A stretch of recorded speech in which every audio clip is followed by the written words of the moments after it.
The big names, a couple of Hall of Famers there. Still a bit of play left in this one. They're 30 big blinds deep, which is a decent amount, heads up. Phil Ivey, and that looked like pocket kings. T3 raises to 350. Pocket kings. You're as good as Phil Ivey. You get heads up for a 250k buy-in event, and you just dealt kings. It's a nice life. Ike Haxton makes the call. 166. Pot's around 700. He's got 10-9 offsuit. He could wind up in trouble here. And the flop. It is an 8-5-5 flop, so, well, nothing really there for Ike. Not much there for Ike, but he has been pretty tricky post-flop in this heads-up battle. Well, both players go check, so Ivey really hoping he catches. The turn is a king.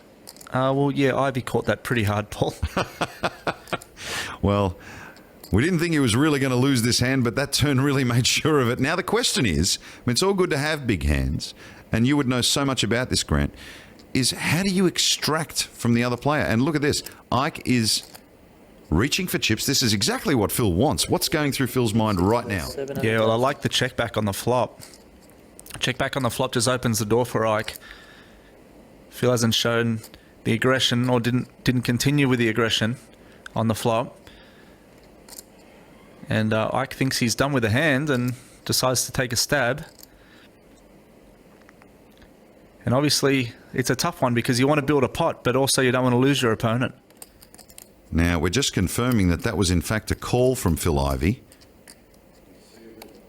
And it was a call, so we go to the river. It is a 6, a black 6 of spades. So now Haxton needs to bluff at it, and look at this. He's reaching. Yeah, well, the flush has come in, so I guess he's trying to credibly represent a flush or a 5 or even a king. Well, little does he know what he's bluffing into.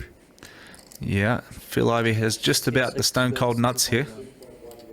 Wow, and that looked like a bet of exactly pot. 2.1 million. He actually did that on the turn too. He actually led for a pot-sized bet on the turn, and he's leading for a pot-sized bet on the river. Ivey must be thinking Christmas is here.